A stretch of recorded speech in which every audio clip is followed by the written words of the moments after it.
Hello, hello, Facebook. Hello, Instagram. What is up? What is up? What is up? It is a little late, but we are making it work. So I wanted to hop on tonight and I wanted to talk to you guys about fear. Because I feel like fear is another stumbling block that everybody deals with in their life in some sort of capacity.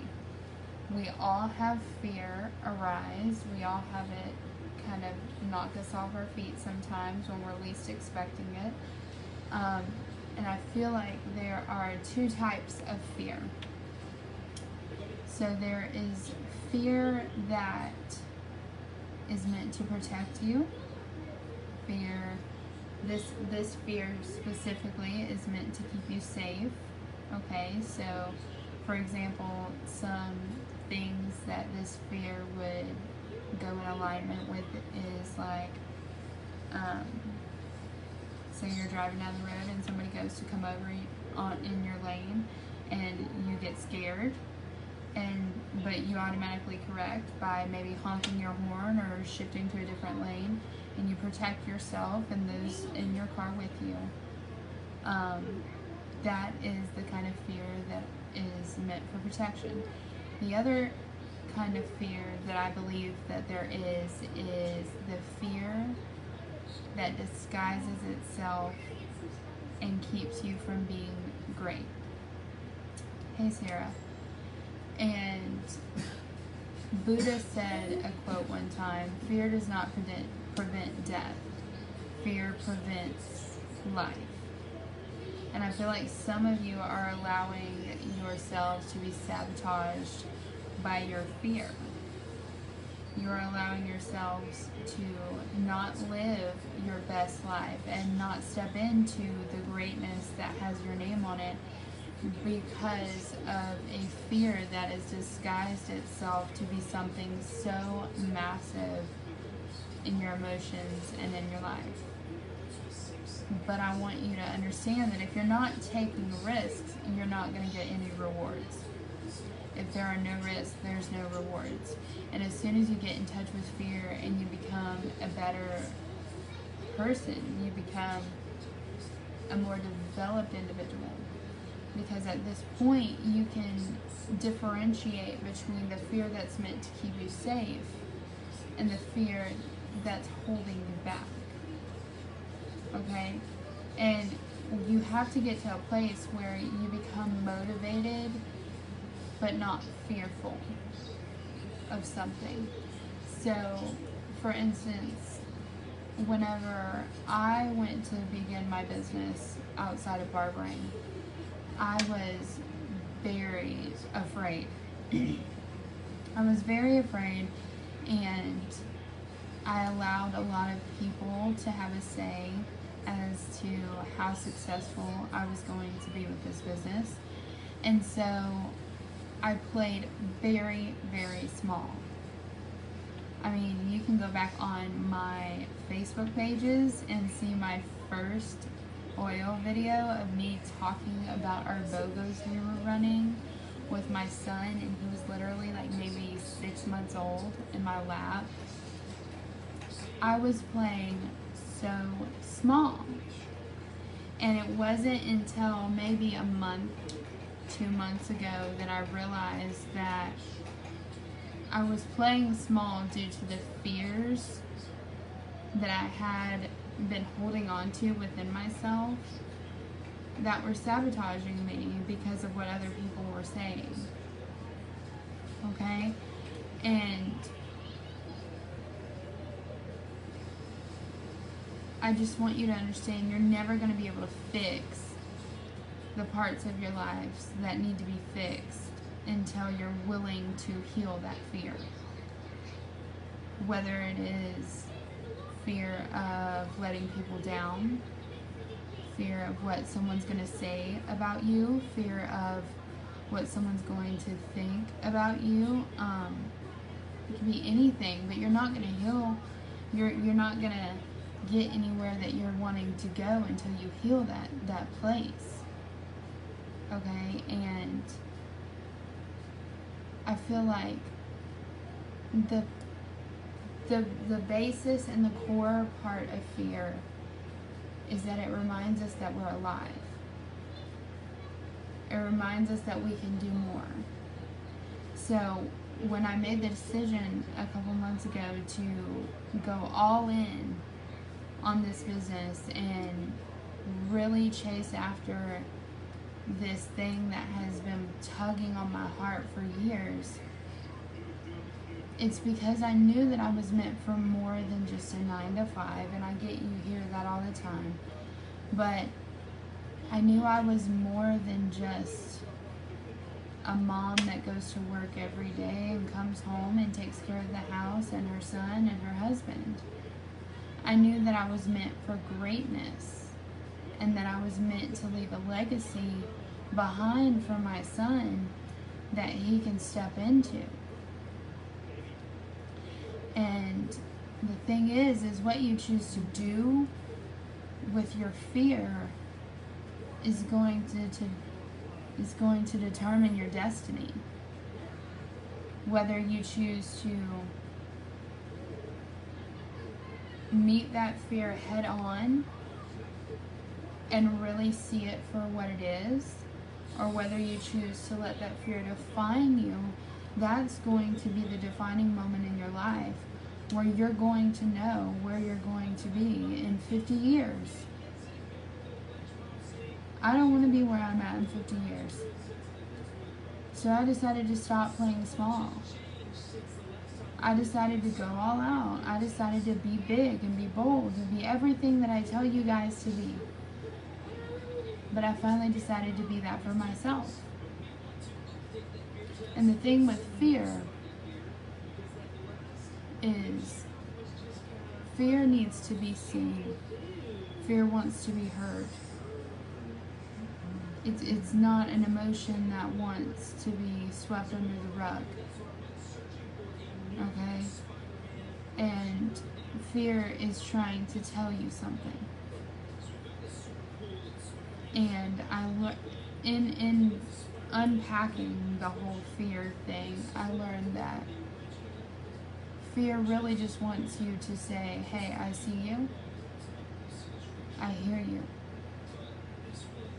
But I'm not going to be defined by you. Just like a baby that cries, that wants to be seen and heard, fear is there, and it wants you to acknowledge that you're afraid, but act anyways. Everything that I've taught you guys in the past few days has been a muscle that you could grow. Just like going to the gym, working out your legs. It's not going to happen overnight. It takes consistent action.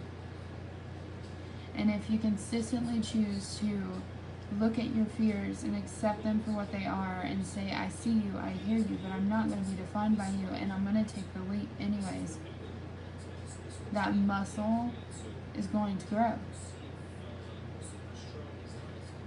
It's going to grow. And you have to let go of the fear of feeling fear. Does that make sense? A lot of times before, I was so afraid of being afraid. Which is silly now that I think about it. 23 years old, I'm a grown woman. Okay? But I was so afraid of being afraid. I would go to get on live videos and I would literally almost go into a full-blown panic attack because I was afraid of being afraid. I was afraid of getting on and stumbling over my words or stuttering or saying something wrong. But as soon as I decided to act anyways, and as soon as I decided to jump and take the leap, things drastically changed for me. And the thing is that kind of fear can be toxic. The kind of fear that plays with your head and keeps you from doing the things you want to do and being who you want to be in life. It can be so toxic. It can make you stay where you are much longer than you need to. And the thing is the only way to overcome it is to step into it, feel it, and then conquer it. To acknowledge it and say, I see that you're here, because fear is a natural emotion. It is our brain's way of signaling to us that something is off, something's wrong, you're about to go do something that is out of your normal. You don't usually do XYZ. Because our brains look for consistent patterns. Our brains thrive and grow and expand off of patterns. And as soon as something happens that breaks the patterns within our brain, then it signals to us. And that signal can be fear, anxiety, anything like that, like any emotion. And it's simply signaling us to let us know that something is out of the normal. And it's your job to decipher whether it's something out of the normal that you need to be safe with, or something out of the normal that you need to take a chance with. Honestly, guys, like, seriously, you are capable of dealing with fear and hardship. And the thing is once you realize that you're capable of dealing with fear and hardship, then you'll realize that you're capable of dealing with fear and hardship. Stop being afraid to be afraid. Stop being afraid to do something because it's scary and it's hard. You don't have to see the whole staircase. You need to see the first step. So take the first step. Tell your fear, hey, I see you. I hear you. I know this is a little bit different than what we're used to doing. But it's okay, I'm going to take the first step anyways. And this will slowly start to get so much easier. So much easier. Because fear is a necessary emotion. Fear is very necessary for you to grow into who you want to be. Fear is very necessary for you to expand. And I've told you guys a million times that it is our natural human nature to want to grow. It is our natural human nature to want to expand and to get to places and reach experiences that are much bigger than us. And fear is a necessary part of that. But once you see the value in what fear offers, you can change how you respond to the fear. And you can also recognize your patterns of fear and work with it. So something I want you to start paying attention to is think of situations where you get afraid. And then ask yourself how frequently those situations happen and what is the common denominator in all of those situations. So for me, it used to be whenever I was going to go live on any platform. And what is so ironically hilarious about that is I was so afraid to go live on any of my socials, yet every single time I did, no one showed up. No one, not even my mama or my dad. Nobody got on my lives when I first started, yet I was so scared to get online and fumble I was so afraid to get online and mess it up. No one was watching me anyways. This was back in 2019. End of 2018, beginning of 2019. So from 2018 until the end of 2021, I played super small. I did not consistently work on my business. I barely went live. You might have seen a post about oils every now and then because I was so terrified.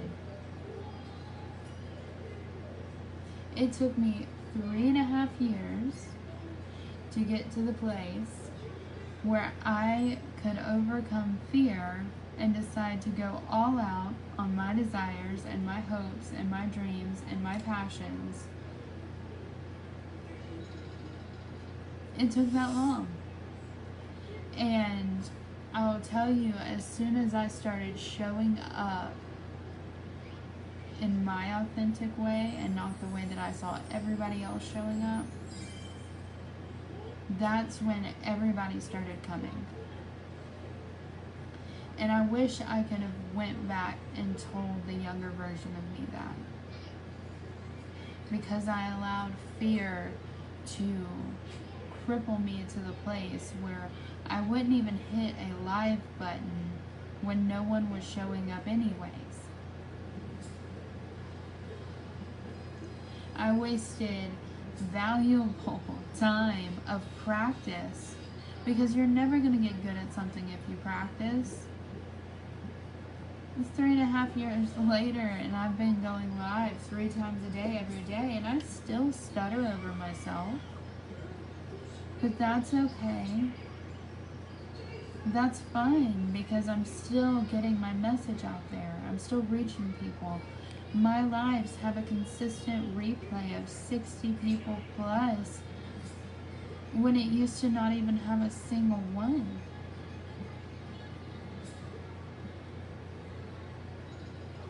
As soon as you realize the value of fear and you realize what it can offer and how it can change, you're going to change how you respond to that fear. And you have to understand that when you can identify it and you can start to shift out of the patterns that keep sabotaging you, that's when you're going to be able to grow. That's when you're going to be able to grow. When you recognize and accept it, and you just take a deep breath and make the decision that you're not going to be defined by it, that's when you will see shifts. No one wants to be known as the Barney Fife of the world. I don't want to be the girl that had to walk around with one bullet in my pocket because I was too scared to take the shot. I want to live a legacy. I want to leave a legacy. I don't want to be the Barney Fife of the world. And I'm sure you don't either, so stop letting fear come in with its imposter syndrome and keep you from living the life that you are meant to live. Come to terms with it. Fear is equivalent to pain in some instances. And I feel like that's why a lot of people become so just debilitated by it. Because they correlate fear with pain without understanding that fear does not have to marry pain. Fear can be its own thing that tells you, hey, you're doing something different and you can move past it. You can make the step even if you're afraid. But the pain is there to protect us and to also teach us lessons.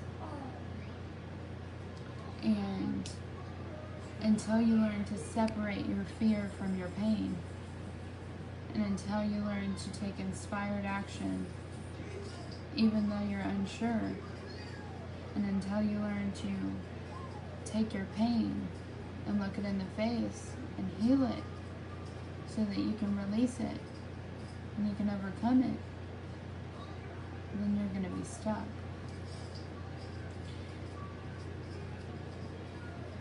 You can't allow fear and pain to be married in your life. It's okay to be afraid sometimes. Yes, it is. It's our brain trying to tell us that we're causing a disruption in the normal. But you cannot live in pain. And a lot of time we tend to disguise our pain as fear. And our pain is not fear. Our pain is the result of traumatic experiences that we have chosen to push under the rug and hope that it never comes back up. But with pain, there are lessons. It's kind of like when a man hurts himself,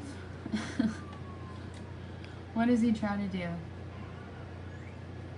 He goes, no, man, no, I'm good.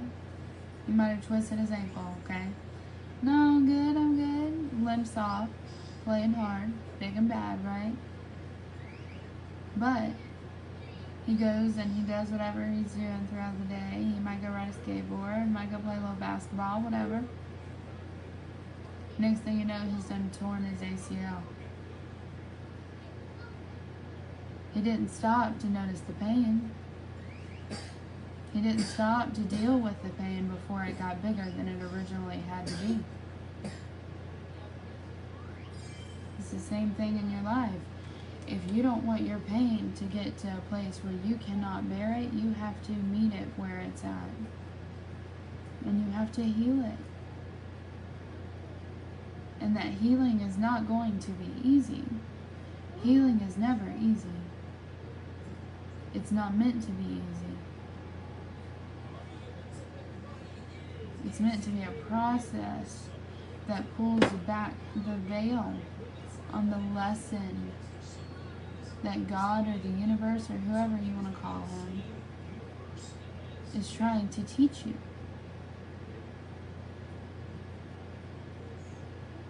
And as soon as you learn the lesson, you can bless it and release it and move to your next level. But as long as we are dwelling on the pain, you're not going to go anywhere. You're not. You have to ask yourself, how is the pain from my past affecting who I am today? Is it affecting me in a good way? Have I learned what I don't need to do now or in the future? Or is it affecting me in such a way that I have become toxic to those around me? Especially if you're a parent. I've had to unlearn so many things that I learned growing up, that I learned, and now I see that that is not something that I want to pass on to my child. And it wasn't necessarily pain, that's not what I'm saying. And I have great parents. But there's a lot of things that society as a whole teaches you when you're young. It's not always meant to be taught. And so it is your job as an adult to unlearn the things that you never should have learned. It is your job as an adult to heal your trauma and to heal your pain so that you are not passing that trauma and that pain onto your children. I hear people all the time, I'm going to be the one that breaks the generational curses and the generational cycle. Stop with me. Well, what are you doing to stop it? Seriously. What are you doing to stop it? Are you in therapy? If you can afford therapy, that's fine. Are you going to church? Are you talking to your pastor? Are you journaling? Are you asking yourself self-reflection questions to dive deeper into why you are triggered by XYZ? If you want the pain and the generational curses to stop with you,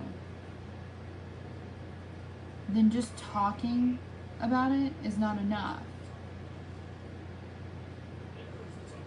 You have to be about it. You have to do the work. You have to take the action. And I did not plan on going off on this rant, but apparently God wants somebody to hear it. A lot of you have sat there in your homes when you were young and watched things happen that never should have happened. And then the same people that sat there and saw those things now sit there in their own home as grown adults and see the same things go on. And they have deja vu. They don't say a word.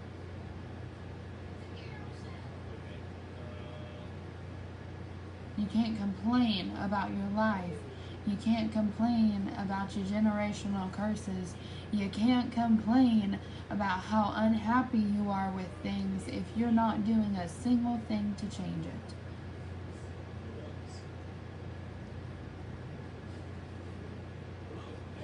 And it might go back to fear. It might go back to the fact that you're afraid. And that's fine. Tell your fear, I see you, I hear you. But you're not defining me. Tell your pain, I see you, I feel you. I hear what you're trying to tell me. I get the lesson that you're trying to teach me, but I'm not going to be defined by you anymore. I'm not going to be defined by the generational curses that have been passed through my family for generation after generation, because nobody would stand up and say, you're not defining me anymore. At some point, we have to take ownership. At some point, we have to take responsibility. At some point, we have to say enough is enough. I'm done with the repeating patterns. I'm done with the repetitive behavior. It's time to cause a disruption.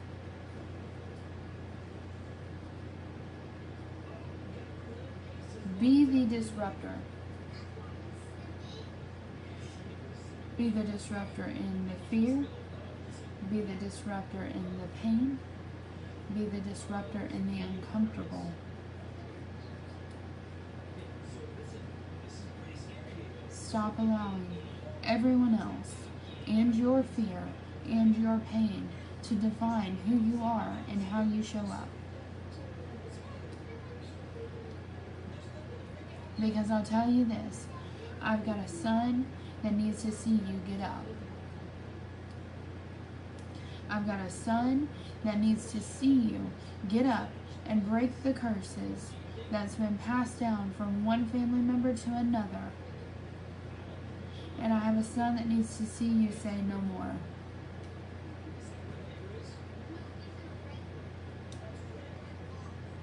Our kids need to see massive changes be made.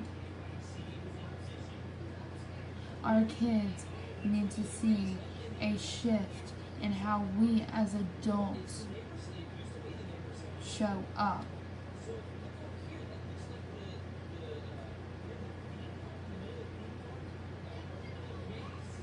Our children need to see a change. What used to work doesn't work anymore. What used to fly, what used to be cool, you know, it's not anymore. Do not be defined by your pain. Do not be defined by your fear. Take the step, even if you can't see the whole staircase. Make the shifts. Heal what you need to heal. Heal the trauma, heal the pain, heal the fear, heal everything inside of you that is holding you back. And then go and be the disruptor that starts the ripple effect in your immediate circle. Be the leader. You can't expect people to follow in your action if you're not doing it yourself. Follow by example, or lead by example. Lead by example, and they will follow by example.